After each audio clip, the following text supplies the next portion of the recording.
لا حول ولا قوة الا باللہ العلی العظیم۔ بسم اللہ الرحمن الرحیم۔ الحمد للہ الذی ہدانا لہذا وما كنا لنهتدی لولا ان ہدانا اللہ۔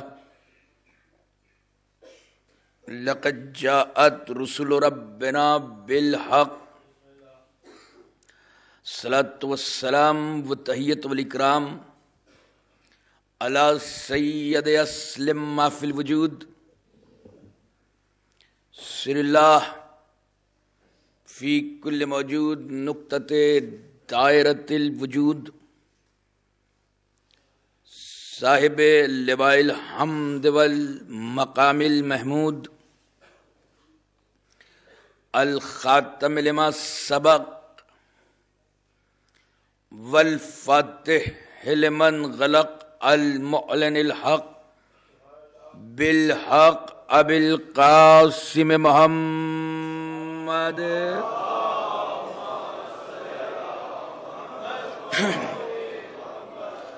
والصلاۃ والسلام علی یاسب الدین والایمان باب الامن والامان کلمۃ الرحمن کاسر الاسنام والاوثان السابق بالاحسان والشاہد بالایمان مصداق مرج البحرین یلتقیان الامام المظفر والشجاع الغضنفر وقاسم الطوبى والصقر ابی شبیر والشبر وحامل الباب الخیبر وساقی حوض الکوثر الذی سمتہ امہ حیدر۔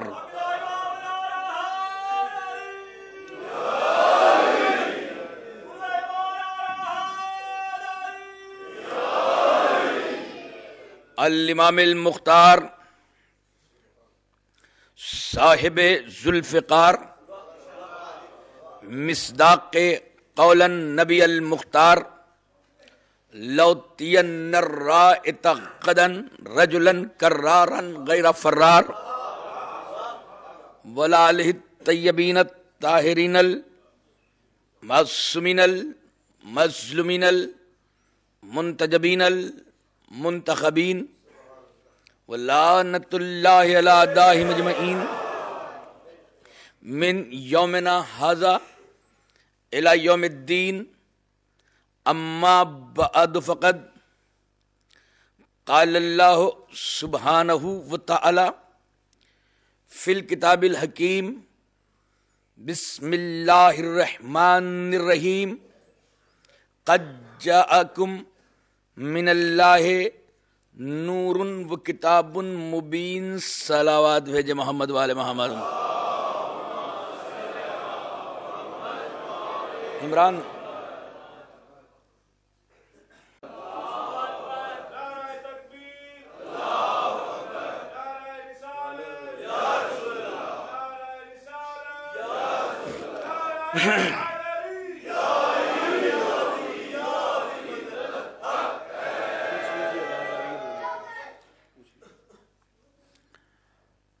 اس مقدس و محترم و معروف امام برگاہ میں 1435 ہجری کی ماہ محرم کے پہلے عشرے کی 8ویں تاریخ کی 9ویں مجلس آپ حضرات کی شاداب سماعتوں کے لیے ہدیہ کی جا رہی ہے۔ مدرسہ حسینی کا یہ 9واں درس ہے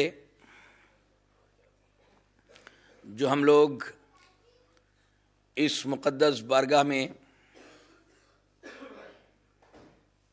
بیان کر کر اور سن کر مصاب ہو رہے ہیں۔ عنوان گفتگو ہمارا قرآن اور محافظ قرآن ہے۔ الحمدللہ جس کے ہم 9ویں مرحلے میں داخل ہو چکے ہیں،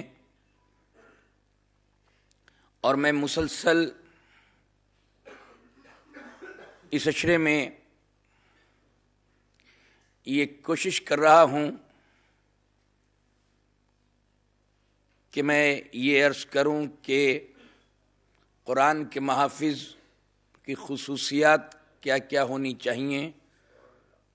حافظ قرآن بہت ہو سکتے ہیں، محافظ قرآن بہت کم ہو سکتے ہیں۔ حافظ قرآن بننا آسان ہے، کیونکہ حافظ وہ ہوتا ہے جو قرآن کو حفظ کرے جب تک زندہ ہے، زندگی کے آخری لمحوں تک قرآن کی صورت اور قرآن کی آیتوں کی تلاوت و قرأت کرے، وہ حافظ قرآن ہے۔ لیکن محافظ قرآن وہ ہوتا ہے کہ سر تن سے جدا ہو جائے، نوک نیزہ پہ تلاوت کر کے بتائے کہ حافظ اور ہوتے ہیں، محافظ اور ہوتے ہیں۔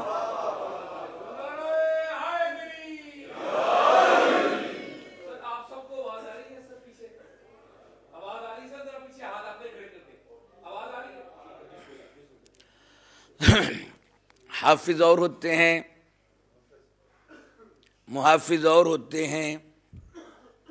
قرآن مجید کی جو خصوصیات ہیں وہی خصوصیات محافظ قرآن میں ہونی چاہیے۔ قرآن 14 صدیوں تک اپنا سفر طے کر کے آیا ہے۔ حالات تو، واقعات تو، سال اور مہینے اور مدت اور صدیاں اس پہ اثر انداز نہیں ہوتی۔ تو جب قرآن پر حالات تو، واقعات تو، صدیاں اور مدتیں اثر انداز نہیں ہوتی، تو محافظ قرآن بھی وہ ہونا چاہیے جو صدیوں میں بھی جوان رہے، صدیوں کے بعد بھی جوان رہے۔ توجہ چاہ رہا ہوں۔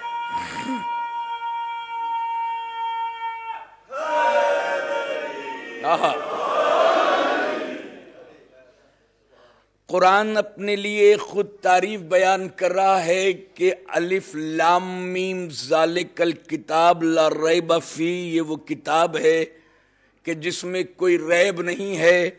تو محافظ قرآن بھی وہ ہونا چاہیے کہ جس میں کوئی عیب نہیں ہونا چاہیے۔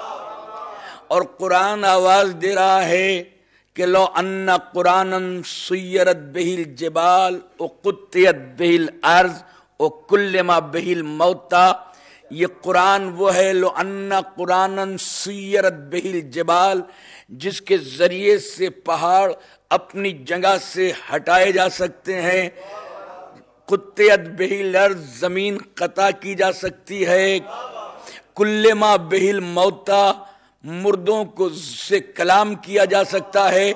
اس کا مطلب یہ ہے کہ قرآن نے اپنی صفت بیان کی کہ لو ان قرآن آیت ہے، روایت نہیں۔ لو ان قرآن سیرت بہ الجبال، اس کے ذریعے سے پہاڑوں کو اپنی جگہ سے ہٹایا جا سکتا ہے۔ تو محافظ قرآن وہ ہوں گے کہ دوست نہیں بلکہ دشمن بھی اگر مباہلے کے میدان میں آ جائے تو دیکھ کے کہے کہ ہم ایسوں کو دیکھ رہے ہیں جو اشارہ کریں تو پہاڑ اپنی جگہ چھوڑ دیں۔ توجہ دار ہوں۔ قطعت بہ الارض، اس کے ذریعے سے زمین کو قطع کیا جا سکتا ہے، قرآن کے ذریعے سے زمین کو قطع کیا جا سکتا ہے۔ تو محافظ قرآن وہ ہونا چاہیے کہ جو اگر خیبر میں مرحب پہ تلوار کا وار کرے، اگر جبرائیل پر نہ بچھا دیں تو قطعت بہ الارض کی تفسیر بن جائے۔ توجہ چاہ رہا ہوں، توجہ۔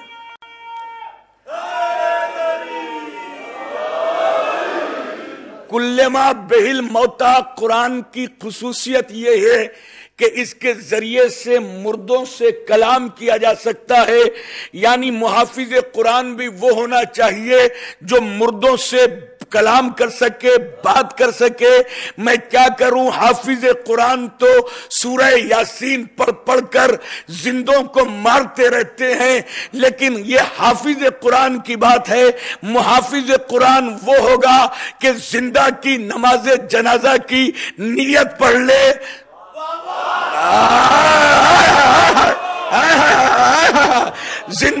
زندہ کی نماز جنازہ کی نیت پڑھ لے تو مر جائے، ٹھوکر مار دے تو زندہ ہو جائے۔ ابھی تک موت اور حیات کی تعریفیں ہمیں وید حکیم ڈاکٹر یہی کہتے رہے ہیں کہ حرکت قلب رک جائے، نفس بے ترتیب ہو کے ٹھہر جائے، اسے موت کہتے ہیں۔ مگر علی نے بتایا نیت کر کے کہ علی کی نیت کا نام موت ہے، ٹھوکر کا نام زندگی ہے۔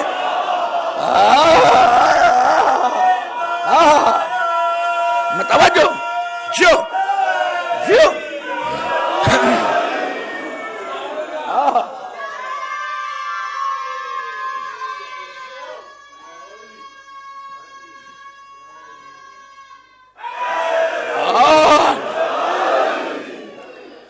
علی کی نیت کا نام موت ہے، علی کی ٹھوکر کا نام۔ اب میں سلام نہ کروں اس علی کو جس کی ٹھوکروں میں حیات ہو، جس کی ٹھوکروں میں حیات ہو اسے علی کہتے ہیں محافظ قرآن۔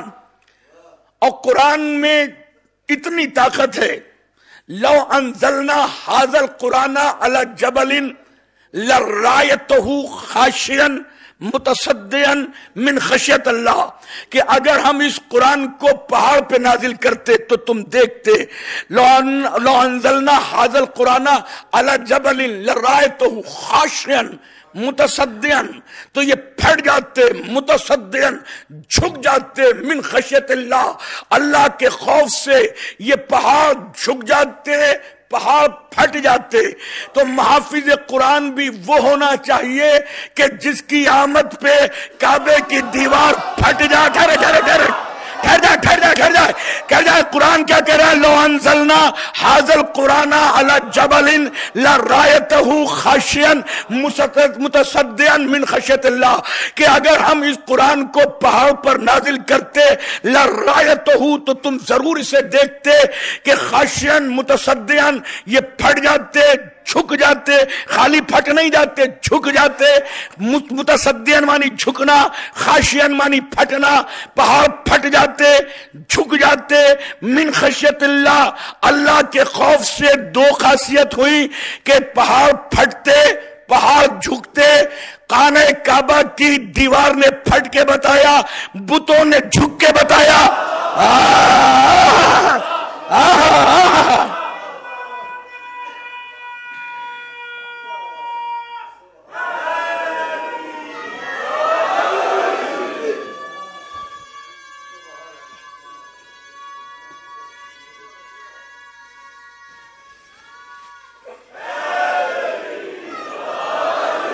میرا جیو میرا علم محدود، میری فکر محدود، میری صلاحیت محدود، میری رشد محدود، میری عقل محدود، میں خطرہ بے بساط، میں ذرہ بے بساط، کہاں سے ان کے فضائل پڑھوں؟ مگر اب جو بات بیان کر رہا ہوں، اگر میں اشرے پڑھنے کی بات نہیں، کسی کا اشرا سننے کے لیے آپ کی طرح سامع کی حیثیت سے آتا تو میں سمجھتا ہوں کہ میں نے حق مجلس تو ادا نہیں کیا، لیکن بہت کچھ حاصل کر لیا۔ عزیزان محترم، اس لیے کہ قرآن دعویٰ کر رہا ہے، اپنی پاور بتا رہا ہے کہ میرے ذریعے سے مردوں سے کلام ہو سکتا ہے، میرے ذریعے سے زمین کو پھاڑ دیا جا سکتا ہے، میرے ذریعے سے سورج کو پلٹایا جا سکتا ہے، میرے ذریعے سے پہاڑ کو اپنی جگہ سے ہٹایا جا سکتا ہے، میرے ذریعے سے پہاڑ کو پھاڑا جا سکتا ہے۔ یہ قرآن نے دعویٰ کیا تو کتنا پاورفل ہے قرآن، کتنا طاقتور ہے قرآن، کہ اس میں طاقت یہ ہے کہ اس سے مردوں سے کلام بھی کیا جائے، اس سے طاقت یہ ہے کہ اسے زمین کو چیر بھی دیا جائے، اس کی طاقت یہ ہے، اس کی طاقت یہ ہے، قرآن کی بات کر رہا ہوں، بسم اللہ کی بے سے لے کے والناس کے سین تک، اس کی طاقت یہ ہے کہ پہاڑ چور چور ہو جائیں۔ مگر کیا اسی پہاڑ، اسی قرآن کو تم نے نہیں دیکھا کہ دنیا نے کتنی اس کی کوشش کی ہے توہین کرنے کی، کتنا ظلم ڈھایا ہے؟ کیا اس پہ تیر نہیں برسائے گئے؟ میں توجہ چاہ رہا ہوں اسی قرآن پہ، کیا اس پہ تیر نہیں برسائے گئے؟ کیا اسے سرکے اور تیزاب سے نہیں دھویا گیا؟ کیا اسے پیروں میں نہیں روندا گیا؟ کیا اس پہ غلاظتیں نہیں پھینکی گئیں؟ کیا اس کو پھاڑ پھاڑ کے نہیں جلایا گیا؟ آج بھی دنیا میں اس کی توہین ہوتی ہے، تو قرآن اپنی جگہ قرآن رہا۔ تو جب قرآن میں اتنی طاقت ہے کہ اس سے ذریعے سے پہاڑ چور چور ہو سکتے ہیں، تو یہ جلانے والا قرآن کو اسی وقت ختم کیوں نہیں ہوا؟ قرآن نے اسی وقت اس کا ہارٹ فیل کر کے مارا کیوں نہیں؟ بڑا مسئلہ، بالکل سب سے ہٹ کے بات کر رہا ہوں۔ یعنی قرآن میں طاقت ہے کہ وہ پہاڑ کو چور کر دے، قرآن میں طاقت ہے کہ پہاڑ کو کتنا ہی بڑا ہمالیہ پہاڑ ہو، کیٹو پہاڑ ہو، اپنی جگہ سے ہٹا دے۔ تو ہندوستان میں، گجرات میں اس قرآن کی توہین کی گئی، غیر مسلم لوگوں نے مسجدوں میں جا کے اسے جلایا، اسی وقت ان پہ فالج کیوں نہیں گرا؟ اسی وقت وہ مفلوج کیوں نہیں ہو گئے؟ کہ نادان تجھے پتا نہیں ہے، قرآن کو جلانے والا قرآن کی طاقت کے سامنے کوئی حیثیت نہیں رکھتا، مگر یہ خاموش کیونکہ صابر ہے۔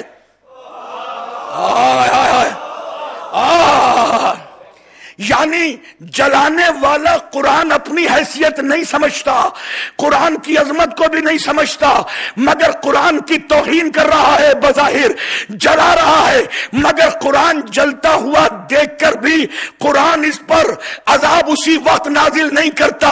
یا اللہ، میری سمجھ میں نہیں آتا کہ جب اس قرآن کو اتنا طاقتور اور قوی بنایا ہے تو اس پہ شدت و ظلم ڈھانے والے اسی وقت عذاب لے کر موت کے منہ میں کیوں نہیں چلے جاتے؟ کہ یہ قرآن کے راضی ہونے کی دلیل نہیں ہے، صابر ہونے کی دلیل ہے۔ تو اب جو یہ پوچھتے ہیں کہ علی جو ڈوبتے ہوئے سورج کی تقدیر پلٹا دیتا ہے، باب خیبر کو دو انگلیوں سے اکھاڑ لیتا ہے، مذہب و انتر کو ایک بار میں قتل کر دیتا ہے، تو اپنے گلے میں رسی آنے کے بعد تلوار کیوں نہیں اٹھائی؟ تو قرآن سے پوچھو جلنے کے بعد عذاب کیوں نہیں دیا؟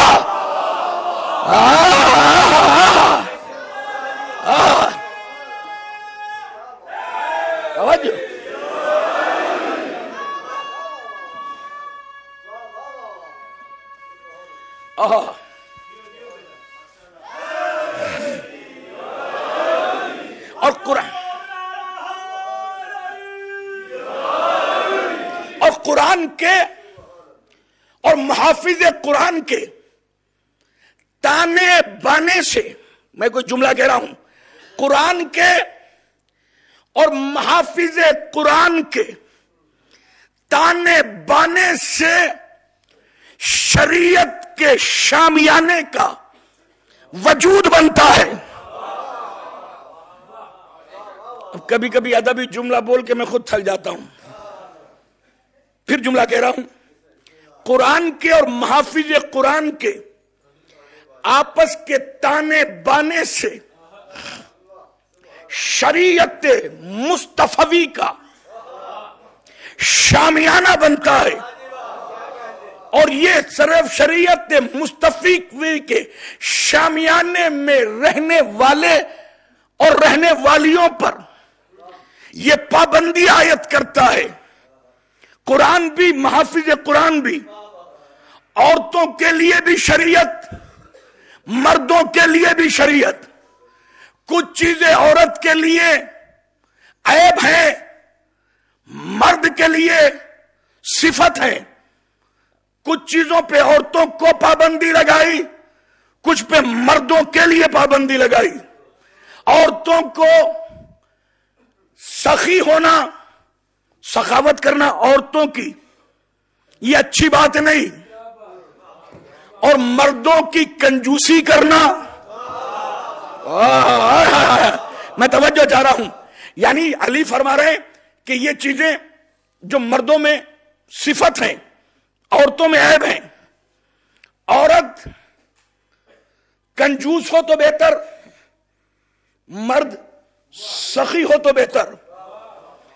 کیا شریعت ہے؟ علی کو سمجھو تو صحیح، علی کو پڑھو، علی کو پڑھاؤ، علی کو سمجھو، علی کو سمجھاؤ.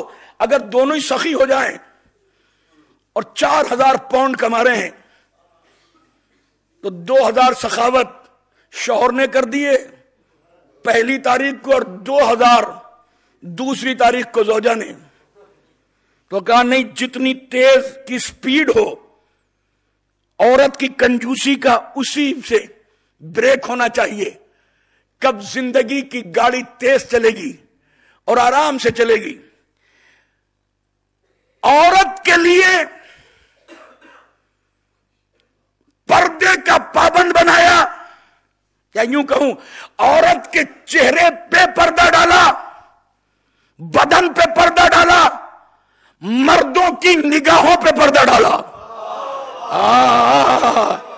عورت سے کہا کہ تم بدن کے پردے کے اندر رہو، مرد سے کہا تم اپنی نگاہوں پر پردہ ڈال کے رکھو. نگاہوں پہ عورت کے پردے پہ پہرا، مردوں کی نگاہوں پہ پہرا. عورت بہادر تو عیب، مرد بہادر، مرد بزدل تو عیب. عورت کی بہادری عیب نہیں ہے. اب ایک جملہ کہوں، عورت کو میدانے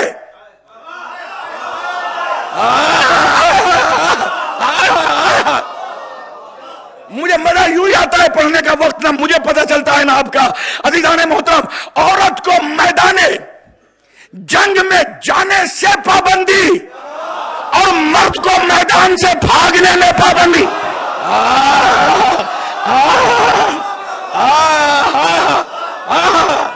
توجہ.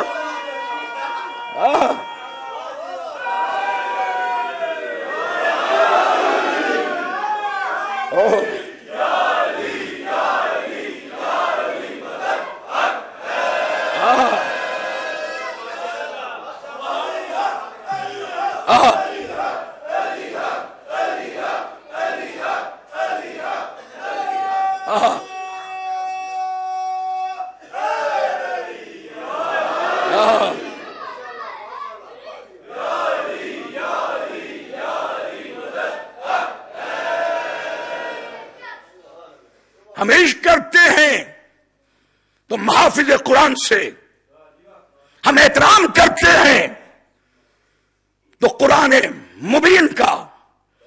ادھر احترام ہے، ادھر عشق ہے. اور جب عشق ہو جائے ان سے تو دولتوں کو ٹھوکریں اس لیے مانگتے ہیں کہ جن کی ٹھوکروں میں پڑے ہیں وہاں زندگی ہے. اس لیے دولت و حکومت و تخت و تاج کو ٹھوکر مار کے کون کب فضا بن کے آ جائے، کون کب حر بن کے آ جائے اور پھر عشق کے سمندر کا شناور بنے. تو بلال کاظمی 6 مصرے کہتا ہے، اور 6 مصرے مربوط ہوئے ہیں قیامت کے کہ عشق سچا ہے تو پھر کیا ہے یہ مال دنیا. پہلی مرتبہ 6 مصرے، خوبصورت 6 مصرے. منبر سے کہہ رہا ہوں آپ کی صاف اور شفاف سماعتوں کی نظر، نہ تھک کر کے نہ شک کر کے، ذہن میں ہے تو سنے. تو عشق سچا ہے تو کیا شے ہے یہ مال دنیا. دیدور ہیچ سمجھتے ہیں جمال دنیا، چھوڑ دیتے ہیں علی والے خیال دنیا. کہہ کے ٹھکرا دیا یہ جاہو جلال دنیا. جذبہ خدمت سلطان نجف اچھا ہے اور ایسی شاہی سے کنیزی کا شرف اچھا ہے.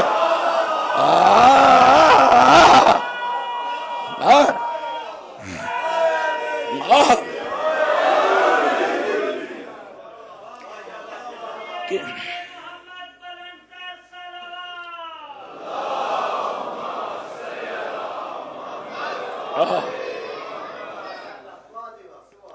عزیزان محترم، آج کی مجلس جو 8ویں مجلس ہوتی ہے، پورا سبجیکٹ جو بکھرا ہوا ہوتا ہے اسے چیدہ چیدہ سمیٹنے کی بھی تقریر ہوتی ہے کہ اسے سمیٹا جاتا ہے آج کے موضوع کو. جیسے آدمی اپنا انسان جاتے وقت اپنا بوریا بسترا لپیٹتا ہے نا، ایسی موضوع کو 8ویں مجلس میں خصوصاً سمیٹا جاتا ہے.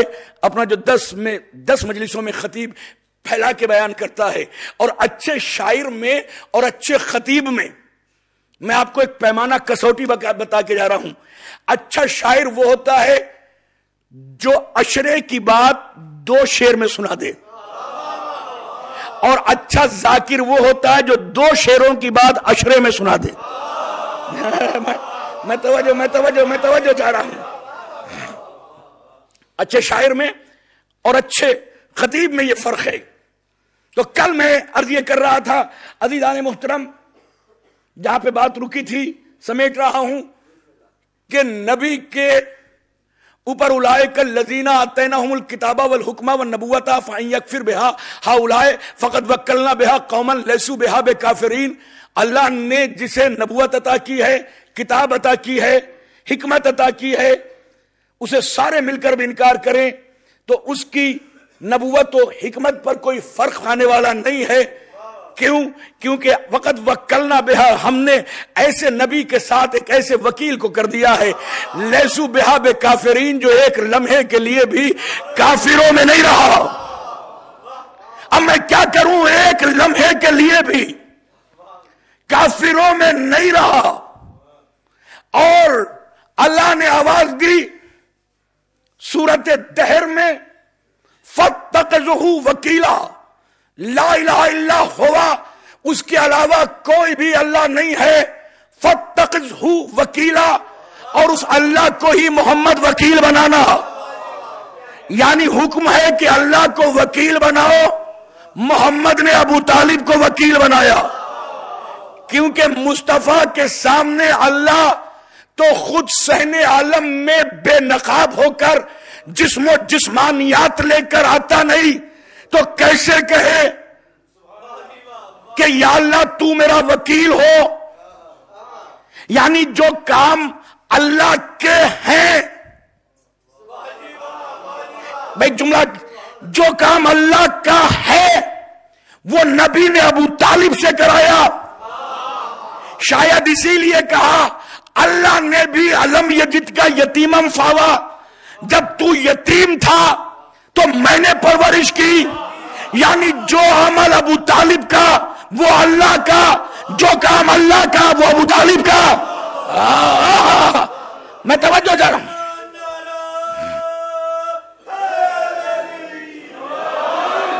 اور 4-5 جگہ قرآن مجید میں میرے نبی کے نام اللہ نے لیے ہیں. 5 جگہ. 4 جگہ لفظ محمد، وما محمد الا رسول، میرا محمد تو کچھ بھی نہیں ہے سوائے رسول کے. 4 جگہ لفظ محمد. اور ایک مقام پر قرآن مجید میں لفظ احمد. جب ریسرچ کرو گے، تحقیق کرو گے کہ احمد بھی نام ہمارے نبی کا، محمد بھی نام ہمارے نبی کا، لیکن جب کسی غیر مسلم کو آپ کلمہ پڑھوائیں گے تو یہ نہیں کہیں گے کہ لا الہ الا اللہ احمد رسول اللہ، احمد رسول اللہ، بلکہ کہیں گے لا الہ الا اللہ محمد رسول اللہ. تو جب احمد بھی نبی کا نام ہے تو یہ محمد کیوں لیا جا رہا ہے؟ جب ہم نے تحقیق کی کہ احمد میں اور محمد میں یہ فرق کیوں، تفریق کیوں، تو پتا چلا جب نبی کے نام رکھنے کی بات آئی تو آغوش میں ابو طالب نے اٹھایا اور اٹھا کے کہا یہ میرا بھتیجا محمد ہے.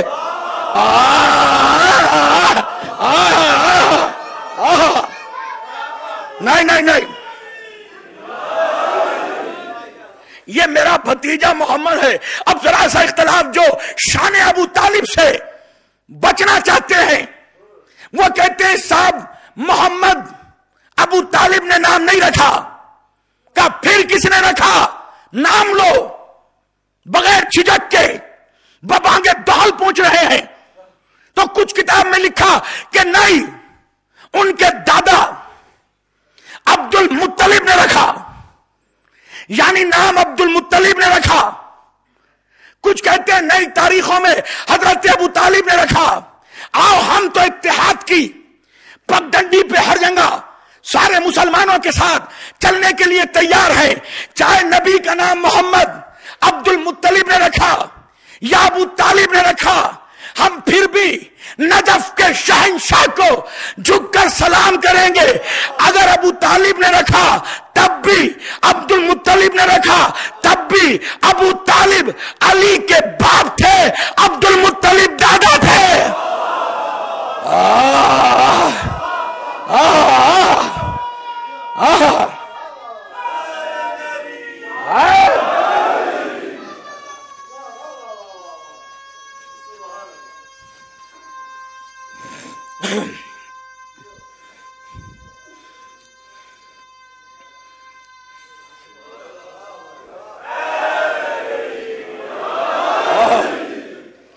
یا وکیل تھے، وکیل۔ اب میں کیا کروں، جو پالتا ہے اسے کہتے ہیں کفیل۔ بڑے خوش نصیب ہو، یہاں انگلینڈ میں رہتے ہو، خالی دور سے ہی سنا ہے کفیل، مستی لے رہے ہو زندگی کی، آزاد ہو۔ ان سے پوچھو جو سعودی عرب میں جدہ میں رہ رہے ہیں،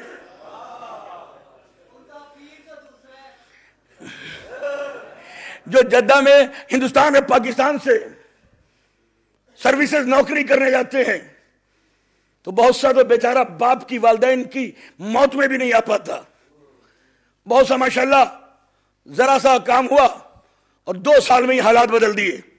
تو ہم شادی میں، بیاہ میں، ولیمے میں، موت میں، میت میں، مجلس میں اکثر لوگوں سے سنتے ہیں ماشاءاللہ اس کا کفیل بڑا اچھا ہے اور اس کا کفیل بڑا ذلیل ہے، والدین کے مرنے پہ بھی اجازت نہیں دی۔ اب ایک جملہ کہوں، میں پتہ نہیں اس طاہر اور پاکیزہ جملے کو آپ تک پہنچا پاؤں گا نہیں۔ بڑا نصیب والا ہے وہ جسے اس کا کفیل اچھا مل جائے۔ محمد کا کفیل ہے ابو طالب اور وکیل ہے ابو طالب۔ کفیل محمد بھی ابو طالب، وکیل محمد بھی ابو طالب۔ بھائی آپ، میں ان سے کہتا ہوں جو رات دن کفیلوں کو برا کہتے رہتے ہیں، ان سے پوچھتا ہوں کیا تم میں یہ جرت ہے کہ تم سعودی عرب جا کر منہ پر کسی کے اپنے کفیل کو برا کہو؟ کامیاب کیسی بات کرتے ہو؟ وہ اقامہ کینسل کرا دے گا، کفالت چھین لے گا، جیل میں بند کرا دے گا۔ کسی میں اتنی ہمت نہیں ہے جو اپنے کفیل کو برا کہہ کر سعودی عرب میں داخل ہو جائے۔ تو اے مسلمانوں، تمہاری عقلوں کو کیا ہو گیا ہے کہ جب 2 ٹکے کے سعودی عرب کے ایک مزدور کے کفیل کو برا کہہ کے آپ سعودی عرب میں داخل نہیں ہو سکتے، تو جو محمد کے کفیل ابو طالب کو کافر کہہ رہا ہے وہ جنت میں کیسے چلا جائے گا؟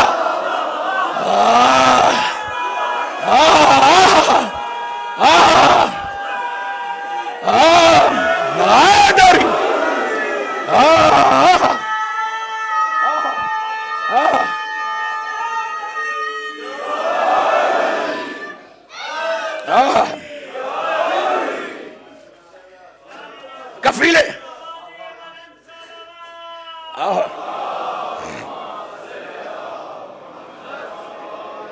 کفیل محمد بھی ابو طالب اور وکیل محمد بھی ابو طالب، اور جس نے محمد کو محمد کا نام دیا وہ بھی ابو طالب۔